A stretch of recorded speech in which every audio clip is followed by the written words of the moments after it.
નમસ્કાર મિત્રો, આપણી યુટ્યુબ ચેનલ યોજના માર્ગદર્શન પર તમારું હાર્દિક સ્વાગત છે। તો ચાલો મિત્રો, આપણે આજે આ વિડીયોમાં વાત કરીશું કે તબેલા લોન યોજના ગુજરાત 2026 વિશેની।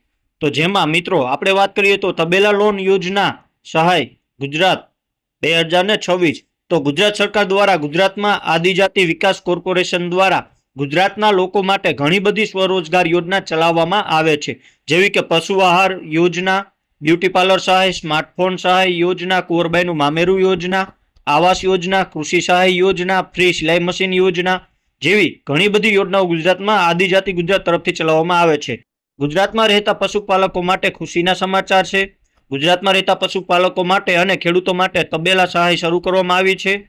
ખેડૂતોને તબેલા સહાય યોજના હેઠળ તેમની ગાયો અને ભેંસો માટે તબેલા બનાવવા માટે લોન મળશે। તો આપણે વાત કરીશું તે યોજનાનું નામ છે તબેલા સહાય 2026 એટલે કે તબેલા લોન યોજના ગુજરાત 2026।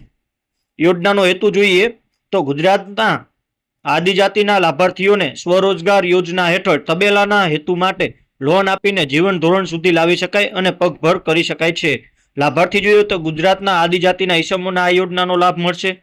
યોજના હેઠળ લોનની રકમ જોઈએ તો આ યોજના હેઠળ લાભાર્થીને રૂપિયા 4 લાખ સુધીની લોન આપવામાં આવે છે। ત્યારબાદ વાત કરીએ તો લોન પરનો વ્યાજ દર વિશે વાત કરીએ તો 4 પશુઓ માટે આશરે રૂપિયા 70,000 પશુઓની સંખ્યા મુજબ રૂપિયા 1.32 લાખ સુધી મળવાપાત્ર છે। અને તેની માન્ય વેબસાઇટ જોઈએ તો મિત્રો iKhedoot.gujarat.gov.in પર જઈને તમે આ યોજનાની સંપૂર્ણ માહિતી મેળવી શકો છો અને ઓનલાઈન અરજી પણ કરી શકો છો। તબેલા લોન સહાય યોજનાના મુખ્ય હેતુ જોઈએ તો ગુજરાતમાં આદિજાતિ વિકાસ દ્વારા તબેલા લોન યોજના શરૂ કરવામાં આવેલી છે। ગુજરાત રાજ્યમાં આવેલા અનુસૂચિત જનજાતિના એટલે કે એસટી વર્ગના લોકો તેમજ બહારની સંસ્થાઓ બેંકો પાસેથી ઊંચા વ્યાજે લોન લેવી પડે તે માટે ગુજરાત સરકારના આદિજાતિ વિકાસ દ્વારા આ સહાય યોજના આપવામાં આવે છે। તે આ યોજનાનો મુખ્ય હેતુ છે। આ યોજનાનો લાભ લઈ ગુજરાતમાં રહેતા લોકો ઓછા વ્યાજ દરે લોન લઈ શકે છે અને લોન લઈને તેઓ તેની મદદથી પશુઓને રહેવા માટે તબેલા બનાવી શકે છે। ત્યારબાદ મિત્રો વાત કરીશું કે તબેલા સહાયની મહત્વની તારીખો એટલે કે ખેડૂત મિત્રોએ સ્વરોજગારી હેઠળ યોજનાનો લાભ લેવા માટે iKhedoot પોર્ટલ પરથી ઓનલાઈન અરજી કરવાની રહેશે। અરજી કરવા માટેની ખૂબ જ મહત્વની તારીખો નીચે મુજબ આપવામાં આવી છે, તો તે ખાસ કરીને વાંચવી। તો ફોર્મ ચાલુ થવાની તારીખ જોઈએ તો ઓગસ્ટ મહિનાથી લઈને સપ્ટેમ્બર મહિના 2026માં થશે। ઉપર આપવામાં આવેલ તારીખ ખૂબ જ મહત્વની છે। જો તમે લોકોએ હજુ ફોર્મ ભર્યું ના હોય તો જલ્દી ભરી લો, તેથી તબેલા સહાય યોજનાનો લાભ તમને પણ મળી શકે। મિત્રો તબેલા યોજનાના માપદંડ જોઈએ તો તબેલા લોન યોજનાનો લાભ લેવા માટે તેના કેટલાક માપદંડ નક્કી કરવામાં આવ્યા હોય છે, જે માપદંડ નીચે મુજબ છે। એટલે કે મિત્રો અરજી કરનારનું જાતિનું પ્રમાણપત્ર, જે ગ્રામીણ વિસ્તારમાં રહેતા લોકો માટે વાર્ષિક આવક રૂપિયા 1,20,000 અને શહેરી વિસ્તારમાં રહેતા લોકો માટે રૂપિયા 1,50,000 વાર્ષિક આવક હશે તો તેમને આ યોજનાનો લાભ મળશે। લાભાર્થીએ જે હેતુ માટે ધિરાણની માંગણી કરેલ હોય તેની તાલીમ અથવા તે તો અંગેનું કોઈ અનુભવ હોય તો તેનું આધારભૂત પ્રમાણપત્ર રજૂ કરવાનું રહેશે। જ્યારથી લોન મંજૂર થાય ત્યારથી લોનની રકમના એનએસટી એફડીસી યોજના હેઠળ 5% અને સ્વરોજગારી યોજના હેઠળ 10% લાભ લેનાર વ્યક્તિએ ફાળો ભરવાનો રહેશે। તેમજ વાહન માટેના અરજદારોને કોર્પોરેશન દ્વારા નિયત કરેલ એજન્સી દ્વારા વાહન પૂરા પાડવામાં આવશે। જો અરજદાર પોતાની પસંદગીનું વાહન મેળવવા ઈચ્છતા હોય તો લોન સિવાયની રકમ લાભાર્થીએ ભરવાની રહેશે। અરજદાર જે વાહન મેળવવા માંગતા હોય તે માટે નિયત કરેલ વાહન ચલાવવા અંગેનું પાકું લાયસન્સ રજૂ કરવાનું રહેશે અને કાચું ચલાવી લેવામાં આવશે નહીં। લાભાર્થીના કુટુંબના કોઈ સભ્યોએ આ યોજના અથવા કોર્પોરેશનની કોઈપણ યોજના હેઠળ કોર્પોરેશનમાંથી લોન લીધી હોય અને તે અન્ય કોઈપણ રકમ બાકી હોય તેવા ઈસમો લોન લેવાને પાત્ર ગણાશે નહીં।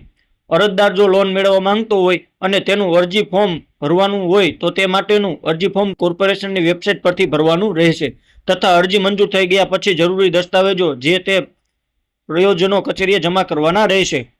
કોર્પોરેશનની જાહેરાતમાં જણાવવામાં આવેલ કે રિક્ષા, ટ્રેક્ટર, ઇકો ગાડી, વાન જેવા વાહનની લોન લેવા માંગતા અરજદારોએ પાકું લાયસન્સ ફરજિયાત ધરાવતા હોવા જોઈએ। અરજદારની લોન મંજૂર કરવામાં આવશે। જો કોઈ વ્યક્તિ કાચું લાયસન્સ ધરાવતો હશે તો તે ચલાવી લેવામાં આવશે નહીં। વધુ અધૂરી વિગતો હશે અને તે અંગેની વિગતોવાળી દરખાસ્ત હશે તો કોઈ પણ સંજોગમાં સ્વીકારવામાં આવશે નહીં। તે માટે ફરીથી ચકાસણી કરવામાં આવશે નહીં। અરજદારે કોઈપણ એક હેતુ માટે જ લોન અરજી કરવાની રહેશે। ત્યારબાદ અરજદારે માંગણી કરેલ લોન ફોર્મની વિગતો વાંચી લીધા પછી જરૂરિયાત મુજબની વિગતોમાં દર્શાવેલ ક્રમ 1 થી 8 તેમજ ક્રમ નંબર 10ની સંપૂર્ણ વિગતો અરજદારે ભરવાની રહેશે। ત્યારબાદ લાભ લેનાર વ્યક્તિએ કોર્પોરેશનની જે શરતો નક્કી કરી છે અને નક્કી કરવામાં આવનાર તમામ શરતોનું પાલન કરવાનું રહેશે. અરજદારે જમીનની વિગતો રજૂ કરવાની હોય છે. તે જમીનની વિગતો એક વખત રજૂ થઈ ગયા પછી કોઈ પણ સંજોગોમાં બદલી શકાશે નહીં. વ્યાજદર અને ફાળા વિશે વાત કરીએ તો મિત્રો તબેલા લોન યોજનામાં વ્યાજદર કેટલો રહેશે અને લાભ લેનાર વ્યક્તિએ કેટલો ફાળો આપવાનો રહેશે તેની વાત નીચે મુજબ કરવામાં આવી છે.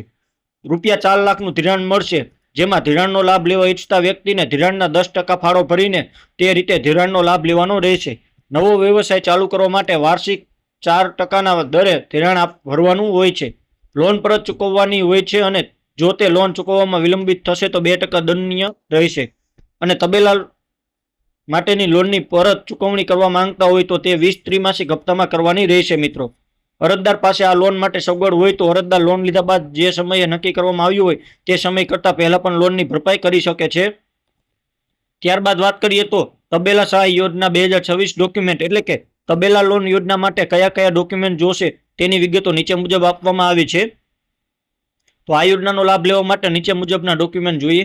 અરજદારના આધાર કાર્ડની નકલ, અરજદારનો જાતિનો દાખલો, પશુઓના ટેગ નંબર, બેંક પાસબુક, અરજદારે જે રજૂ કરેલ હોય તે મિલકતનો પુરાવો જેમ કે 7/12 તથા 8 અથવા મકાનના દસ્તાવેજ અને પ્રોપર્ટી કાર્ડ અથવા તો તાજેતરના તથા બોજા વગરનું. જમીનમાં જમીનદાર 1નો 7/12 અથવા 8 અથવા મિલકત અંગેનો સરકાર માન્ય વેલ્યુએશન રિપોર્ટ અને પ્રોપર્ટી કાર્ડ. જમીનદાર 2નો 7/12 તથા 8 અથવા મિલકત અંગેનો સરકાર માન્ય વેલ્યુએશન રિપોર્ટ અને પ્રોપર્ટી કાર્ડ. ત્યારબાદ મિત્રો વાત કરીએ કે તબેલા લોન યોજના 2026 ઓનલાઈન અરજી કેવી રીતે કરવી. અનુસૂચિત જનજાતિના એટલે કે એસટી લોકોના વિકાસ માટે આ યોજના આદિજાતિ વિભાગ દ્વારા કામ કરે છે. આ યોજના દ્વારા એસટી જ્ઞાતિના નાગરિકો જો તબેલા બનાવવા માંગતા હોય તો તેના માટે ધિરાણ આપવામાં આવે છે. તબેલા લોન યોજનાનો લાભ લેવા માટે ઓનલાઈન અરજી ફોર્મ પડતું હોય છે. આ યોજનાનું ઓનલાઈન ફોર્મ કેવી રીતે ભરવું તેની વિગતવાર માહિતી નીચે મુજબ આપવામાં આવે છે. જે માહિતી નીચે મુજબ છે. તો મિત્રો સૌથી પહેલા ગૂગલમાં સર્ચ કરવાનું રહેશે. તેમાં તમારે આદિજાતિ નિગમ ગુજરાત લખવાનું રહેશે. જે લખતાની સાથે તમારી સામે એક આવું પેજ આવશે. ત્યાં લખ્યા બાદ આદિજાતિ વિકાસ વિભાગ ગુજરાતની અધિકૃત વેબસાઇટ ખુલશે. હવે તમને હોમ પેજ પર એપ્લાય ફોર લોન નામનું બટન મળતું હશે, તેના પર ક્લિક કરી તે ખોલવાનું રહેશે. ત્યારબાદ સાઇન અપ અને તબેલા સહાય યોજના વિશે વાત કરીએ તો ગુજરાત ટ્રાઇબલ ડેવલપમેન્ટ કોર્પોરેશન નામનું નવું પેજ જોવા મળશે. તે ખોલો. ત્યારબાદ જો તમે પ્રથમ વખત જ તબેલા લોન એપ્લાય કરતા હશો તો સાઇન અપ પર ક્લિક કરવાનું રહેશે. ત્યાર પછી તમારે પર્સનલ આઈડી બનાવવા માટે તમારી ખુદની વ્યક્તિગત માહિતી ભરવાની રહેશે. બધી જ ખુદની વ્યક્તિગત માહિતી ભરી લીધા પછી કેપ્ચા કોડ નાખવાનો રહેશે. તે નાખ્યા બાદ સાઇન અપ બટન પર ક્લિક કરવાનું રહેશે મિત્રો, જે તમે અહીં જોઈ શકો છો. ત્યારબાદ તમને ઉપર જણાવ્યા મુજબ તમે પર્સનલ લોગિન બનાવ્યા પછી લોગિન હિયરમાં પોતાના લોગિન આઈડી અને પાસવર્ડ નાખીને લોગિન કરવાનું રહેશે. તમે પોતાનું વ્યક્તિગત પેજ લોગિન કર્યું હશે તે થઈ ગયા પછી માય એપ્લિકેશનમાં એપ્લાય નાઉ બટન પર ક્લિક કરો. એપ્લાય નાઉ પર ક્લિક કર્યા બાદ ઘણી બધી યોજનાઓ ઓનલાઈન જોવા મળશે, જેમાંથી તમારે સેલ્ફ એમ્પ્લોયમેન્ટ નામના બટન પર ક્લિક કરવાનું રહેશે. હવે તમારા દ્વારા સેલ્ફ એમ્પ્લોયમેન્ટ પર ક્લિક કર્યા પછી ત્યાં તમને શરતો આપેલી જોવા મળશે. તે શરતોને ધ્યાનપૂર્વક વાંચવાની રહેશે. તે વાંચી લીધા પછી એપ્લાય નાઉ પર ક્લિક કરવાનું રહેશે. ત્યારબાદ માય એપ્લિકેશન એટલે કે એપ્લાય નાઉ કર્યા બાદ તમારે માય એપ્લિકેશનનું ઓપ્શન જોવા મળશે, તેના પર ક્લિક કરવાનું રહેશે. લાભાર્થીએ પોતાની એપ્લિકેશન ઇન્ફોર્મેશન ઓનલાઈન ભરતી વખતે અરજીની વિગતો, અરજદારની મિલકતની વિગતો, લોનની વિગતો, જમીનદારની વિગતો વગેરે માંગ્યા મુજબ નાખવાની રહેશે. બધી જ વિગતો ભરી લીધા પછી તમને યોજનાની પસંદગી કરવાનું કહેશે. તે યોજનાની પસંદગીમાં તબેલા માટેની લોન યોજના પસંદ કરીને તેની આગળની કોલમમાં લોનની રકમ ભરવાની રહેશે. તમે નક્કી કરેલા જમીનદારની મિલકતની અંગેની વિગત, બેંક એકાઉન્ટ અંગેની વિગત અને તમને માંગ્યા મુજબના ડોક્યુમેન્ટ અપલોડ કરવાના રહેશે. જે તમે મિત્રો આવી રીતે પેજ આવે છે તેમાં તમારે જે સ્ટાર કરીને લાલ કુદડીવાળા છે તે ફરજિયાત અપલોડ કરવાના રહેશે.